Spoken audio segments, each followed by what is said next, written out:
Hi everyone, I'm Ben. Welcome back to another episode of the Panic Community Podcast. Today we've got an exciting guest, Mark Robinson, presentation skills coach, best-selling author, and also TEDx speaker.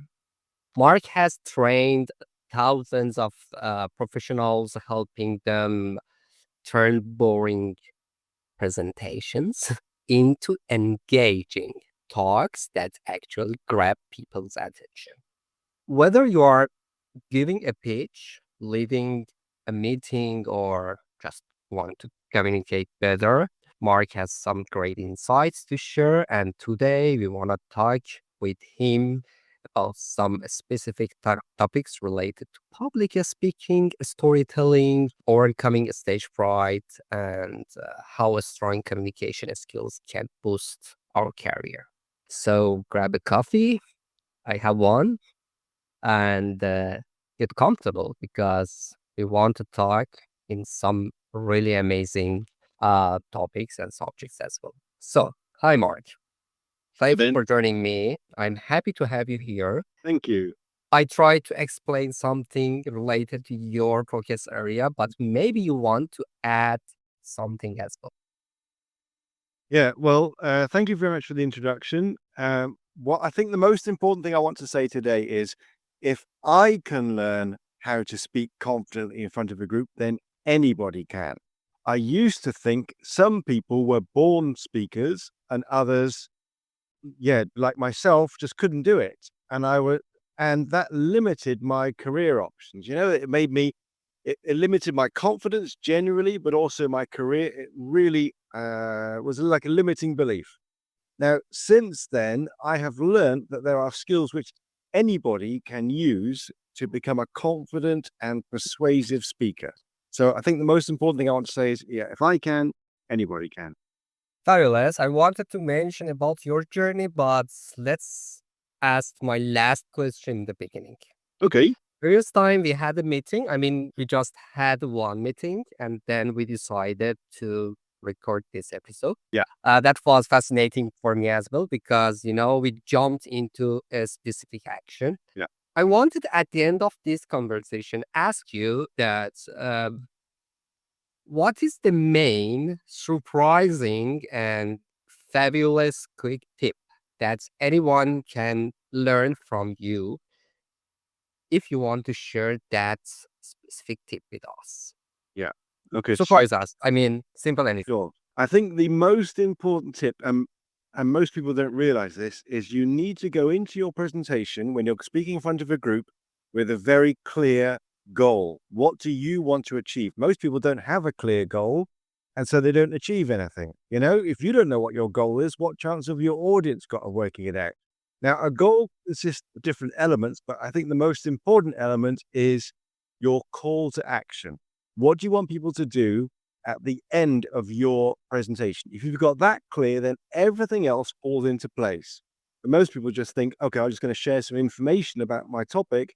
People aren't waiting to hear information. They want to know, well, what's in it for me? How is this going to impact me? So you need to change the basis of your presentation, not what I want to say, but know who's my audience, what do they need to hear, how can I get them into action so that our goals meet?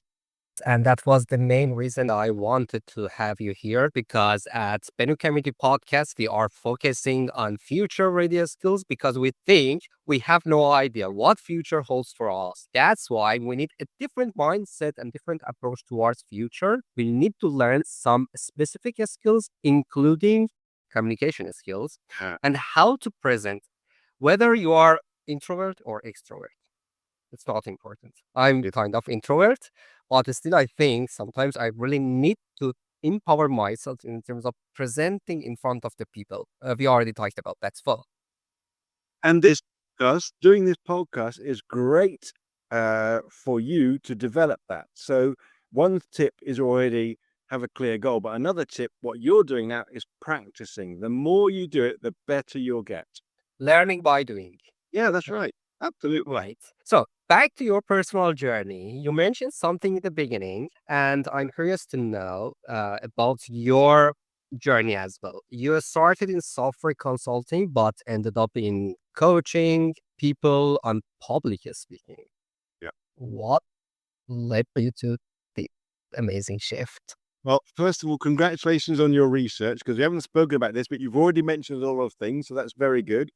Yeah, so about 25 years ago, I started as a software consultant, and I did all sorts of things: software programming, software testing. In fact, I still like doing programming little hobby jobs myself.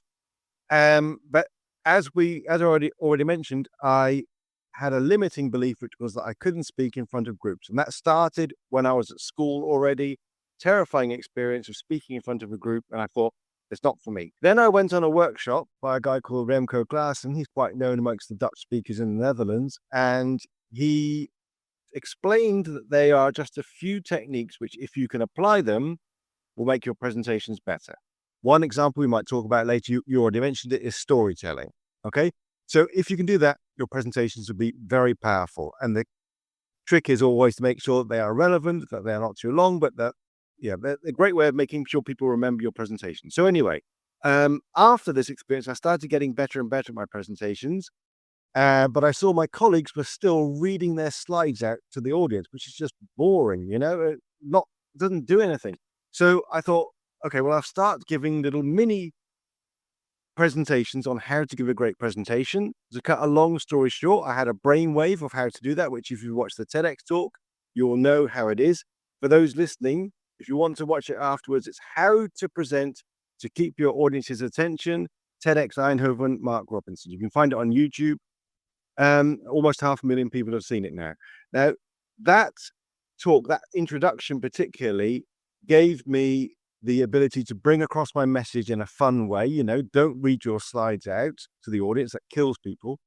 But then it started to enable me to give workshops, because people said, hey, Mark, how can you train us on doing this? So I developed a workshop over a number of years. And then the last 3 years, I've now been doing it full time. So I stopped software work a few years ago, where I give people training on how to give a great presentation. It's one day, and the average score, I'll tell you already, it's 9.4. So it's very, very highly rated, because, like I said, I had to make that journey from very bad to very good. If I can do it, anybody can. And that's the main message of my workshop. So you make everything easy for me because you also answered the next question I wanted to ask you, because I wanted to ask about your experience at TEDx and how it changed the way you pursued. I mean, how the things already changed in your life journey and things like that. Thank you for sharing. I mean, that's why I'm jumping for my next question I was thinking about, which is about one of the main points all the time you are emphasizing, which is positive feedback. Why do you think that makes such a big difference? Oh, very nice question. So for the listeners, the background is I only give positive feedback on my workshop. So when you come to learn about giving presentation skills, I make sure that everyone in the room only says at the end of your presentation what went well. No, there's no criticism. Now, the idea originally came to it when I read a book by a guy called Scott Adams. It was called How to Fail at Almost Everything and Still Win Big. And he mentions exactly that on the Dale Carnegie course. Some people who know about presentation skills will have heard of Dale Carnegie. He only used positive feedback. And I thought, well, it fits my character well. I like to encourage people. Let's give it a try.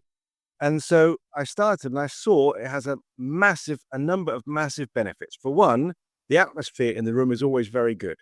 People are very positive. At the end of the day, they're like their best friends, even the people who haven't met each other before. So that's great. But also it gives people lots and lots of confidence, because the biggest challenge when you're speaking, the biggest thing you want to overcome is fear. I mean, I have people in tears when they've started, because they've been so scared on my workshop. But when you get positive feedback, you dare to do more. And also that relates to the final thing, which is you learn a lot faster, because when you're expecting criticism, anyone can become defensive. When you're only hearing positive feedback and giving it as well, you're learning much faster. So let's say you gave a presentation where you had slides, which were only images, for example, no text. Someone will say, hey, that was great that you did that. And by telling you, they are telling themselves what they can do. So it's fast, it's great atmosphere, and it's great for confidence. It's kind of co-learning in like. Yeah, that's right. So indeed, so that's a big part of the day that everybody is giving each other feedback, and indeed they're all learning. And I learn as well from the day. I've been doing it for a number of years now, and I learn things as well, which I brought out the second edition of my book 2 months ago, and I've incorporated new learnings, and that's why we know each other. Because Camille, one guy, he gave such a great moment in the workshop. I added it to my book. You saw his post about it on LinkedIn, and that's why we're talking. So yeah, learn all the Exactly. time. So, speaking of Kumail, a lot of the people you train come from technical field. Yes. What is the biggest struggle they face with public speaking, and how do you help? Yeah. So the biggest challenge for technical people, this is me as well. We like the details, right? We feel at home. We want to know everything, how it all works. And so when we're in front of a group, we also want to bring across all those details. But the thing is, people can't remember so much information. So what I do is I say, okay, when you work out what you want to say, kill your darlings. Get rid of all the things that you want to say, but they don't necessarily uh, help you achieve your goal. That's why we start with the goal. What do you want to achieve? Get rid of all the details. They may come up in question and answer later, or they may come up in discussions you have at the coffee machine, but they are not necessary as part of your presentation where you've got a broad audience, some of whom will want to know the details, some won't. And that's, by the way, when you're in front of management, they want to know the main points straight away. That's a whole other topic. Yeah. That's right. Great, great, great. So, uh, you have extensive experience in coaching and also workshops and also helping others, as well as your role TEDx, because as I know, you've coached lots of TEDx speakers and also corporate leaders. Yeah. Right. How do you adjust your approach for different people in terms of their, I don't know, age, experience, background, even the language? I mean, Yeah. language barriers, cultural differences, the things like that. How do you adjust your approach with them? So you're right about language. So sometimes I give my workshop in Dutch as well, which is a challenge for me being a native English speaker. But yeah, that's also what I do. What I do is I have a framework of what I want to achieve, whether it's in the day workshop or whether it's in a one-on-one coaching. So I always think, okay, first question is always, what's the goal? What do you want to achieve? And then from that, I then adjust based on where people are. So if someone is coming well prepared, then we go straight to, okay, now practice, show me what you got. If they're like, actually, I don't even know what the goal is, then I go, okay, let's go back, start there, get that clear. Okay, what could you say about this topic? We mind map that, we kill the darlings and go from there. So the key is to have, when you have a lot of knowledge on a topic and a kind of framework where you want to go, that makes it all a lot easier to adjust in the moment. I want to jump to something maybe a little bit tough subject. I personally, during past 4 years, I've been engaged in lots of online meetings, Yeah. organizing events. I mean, even I worked a lot in kind of remote working style. You know what I mean? Yeah. Presentations and also organizing events or meeting online is really overwhelming. Yeah. Too difficult to engage people to share their knowledge, ideas, and the things like that. My question is, in this specific area, what the secret or main points that we can help our events or meetings more engaging and engage people in different layers in terms of the topic you are talking about? Yeah. Okay. So this is your question is specifically for online presenting, right? Specifically for now, yes. Okay.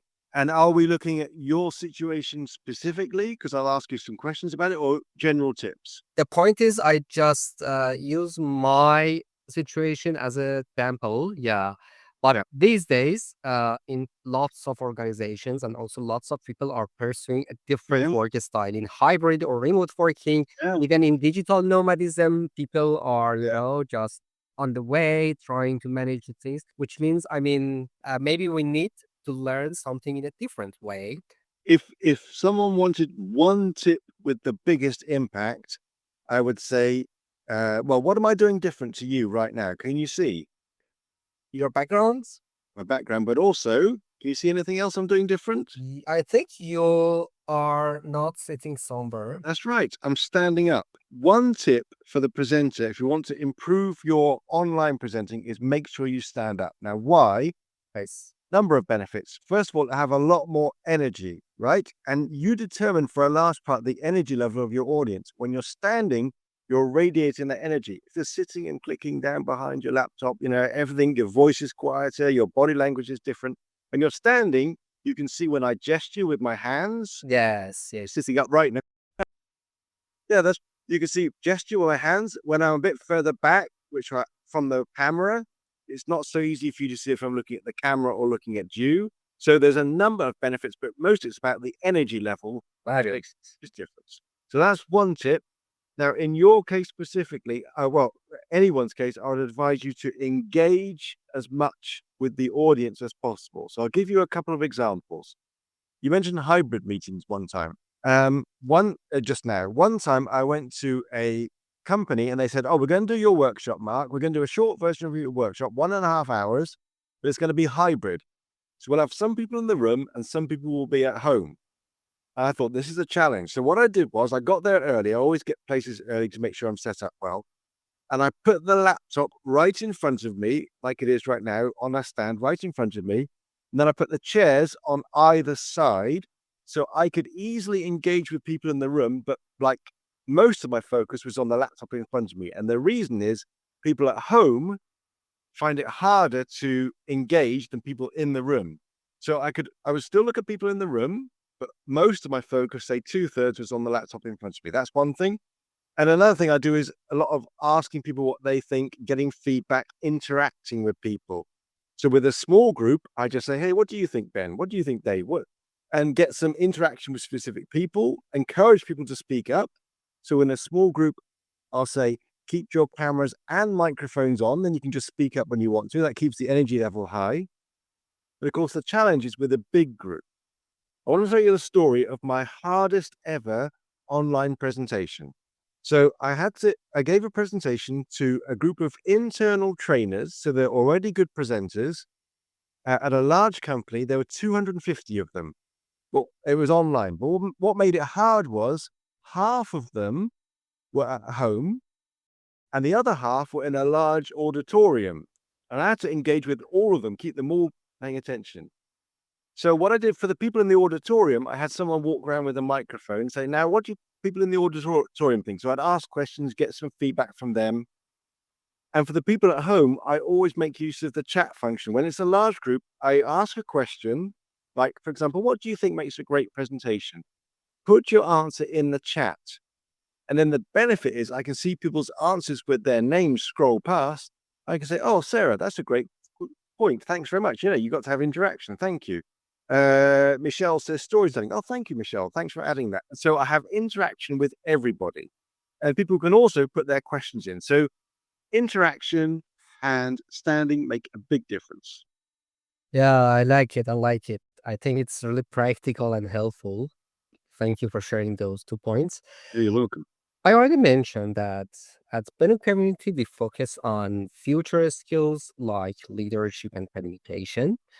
Of course, the main area we are focusing is more futures literacy. I already mentioned and shared with you.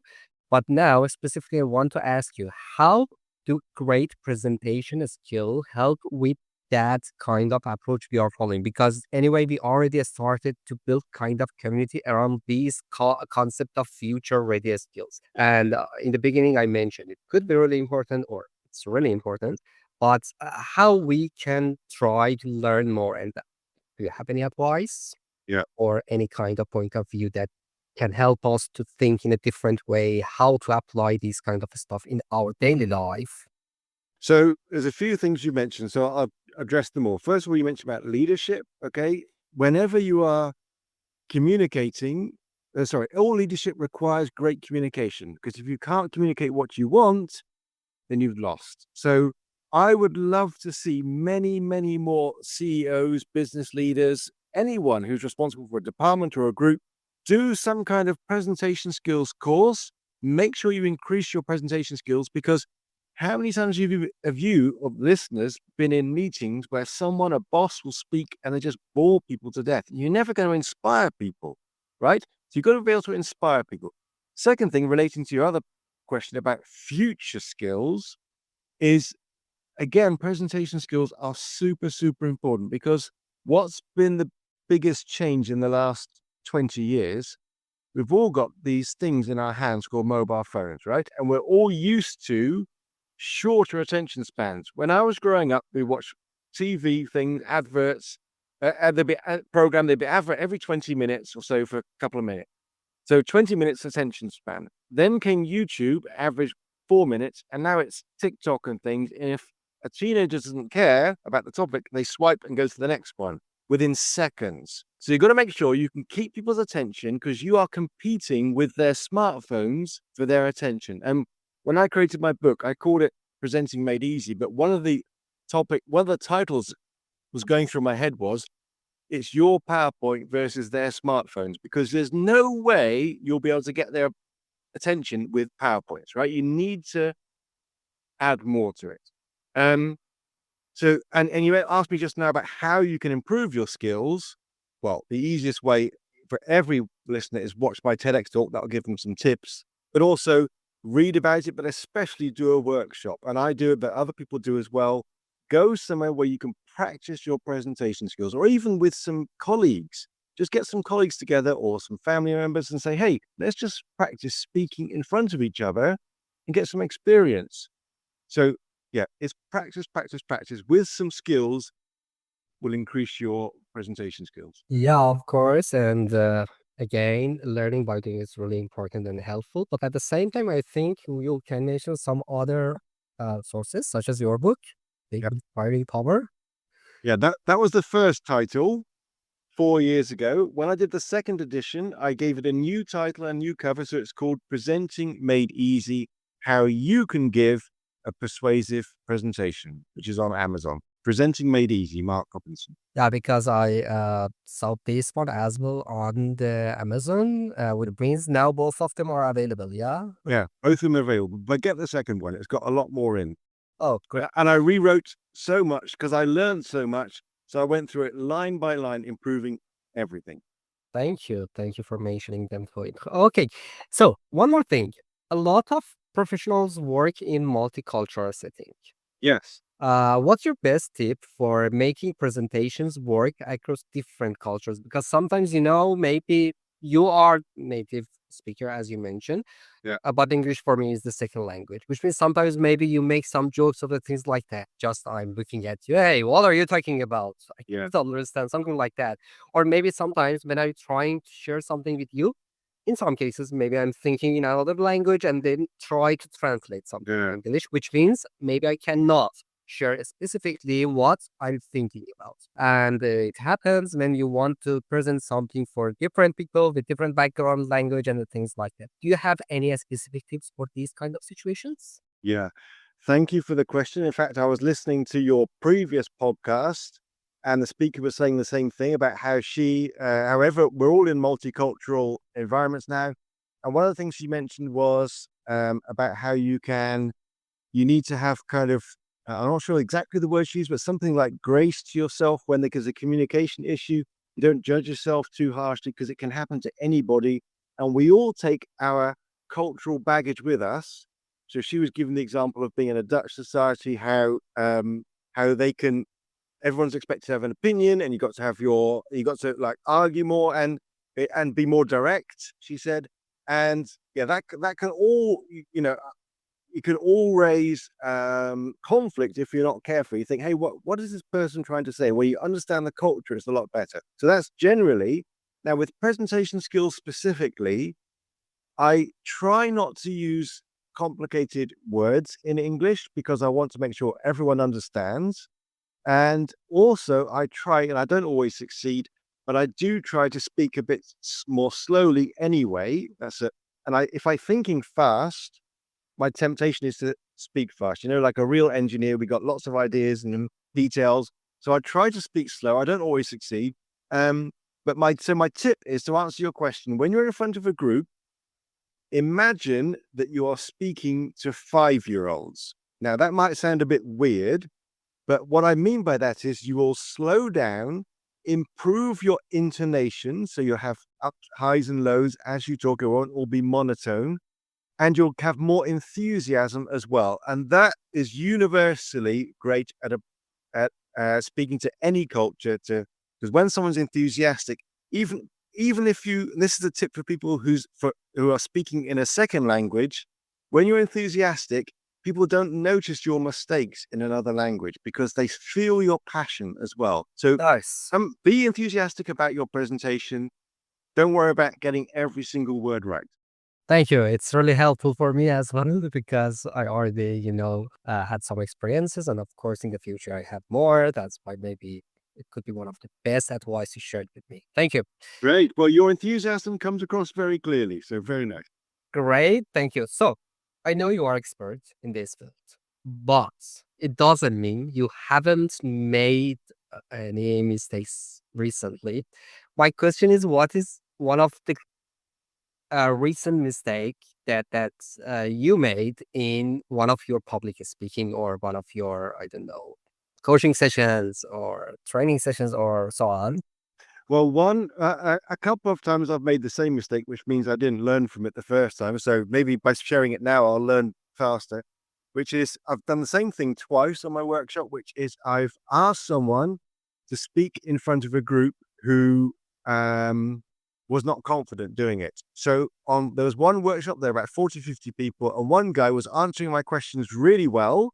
I said, "Oh, great, come on up and give a talk about this." And he just froze then. So that was a negative experience for him. So I felt very bad, and I apologized to him and to the organizers. And they all say, "Oh, it's okay, it happens, you know." But that's one of the times where I think, okay, I need to learn from that. One other kind of mistake I made in one of my first presentations, this was before I was giving workshops. It was in front of a large group at a large company. And just beforehand, I went to wash my hands, but I didn't realize how powerful the taps were. And I turned them on, and suddenly water sprayed all over my trousers just before I was going to go on stage. So I kind of sat down. I tried to dry as much as possible, and then I went up the front, went in front of the audience, and I kind of turned around at the last minute and stood behind the lectern, and it did, and they were dry by then. But I was only focusing on that because that would have been a very awkward experience if it hadn't dried properly. I almost asked whatever I wanted to share with you in this discussion. Yeah. But maybe I forgot or I missed something to mention, or you want to stress on something, which is really important based on your idea. If you have anything else that you have to emphasize, I'm all ears. Oh, thank you. Well, I think the most important thing I've already said at the start, but I want to emphasize, as you said, is anybody can learn to speak more confidently in front of a group. If your current presentation skills are 2 out of 10 or 8 out of 10, doesn't matter. Everyone can improve and everyone can get to 8 or 9 or even 10 out of 10. So everyone can improve. That's probably the most important thing. And I think also, we said it already, have a clear goal, practice, practice, practice. And there are skills which anyone can learn. And I mentioned one of them, storytelling already. It's in my TEDx talk. Another one is asking questions. Again, that's in my TEDx talk. And that really is such a powerful way of keeping attention, because if you don't have your audience's attention, you don't have anything. Doesn't matter how great your slides are, how great your message is. If you don't have their attention, you're doomed. So keep people listening, storytelling, questions, for example. And practice at least 10 times. As it. Oh, yes. Yes, yes, yes. I find that when I practice the first few times, I'm just getting my story straight. And I hate practicing the first few times because it's always terrible. And then the last few times, I'm making sure, yes, I know it, and yeah, I'm feeling more confident. Fabulous. Great. That was such a great conversation with you. I enjoyed a lot. Me too. Around half an hour, but I think it's a good starting point for us. Maybe in the future, we can think about some more collaboration. You shared lots of great things, insights. As you mentioned, it's really amazing if people watch your TEDx talk on TEDx Eindhoven. Hopefully, this episode can help people to think about presentation skills in a better way and using your tips. And I think if they have any interest to approach you, it's simple and easy. They can approach you on LinkedIn. I will share your LinkedIn link also in the description of this episode, but I think you are available there. Yeah, also on LinkedIn, it's Mark Robinson Training. And you can also look online, markrobinson.training.com, markrobinson.training.com. And you'll see the YouTube link there for the TEDx as well, and also the link to the book.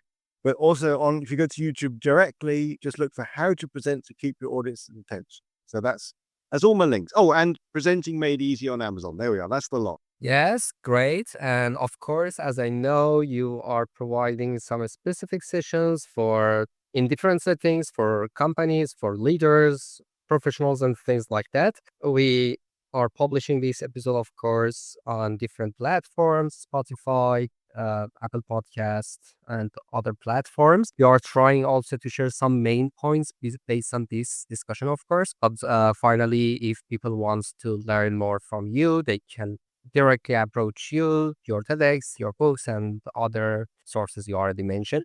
Thank you again. That was interesting, and I hope to talk to you and maybe see you in person as soon as possible. Excellent. That'd be great, Ben. Yeah. Thanks very much and thank you to your listeners. Appreciate it. See you, sir. Thank you. Okay. Bye.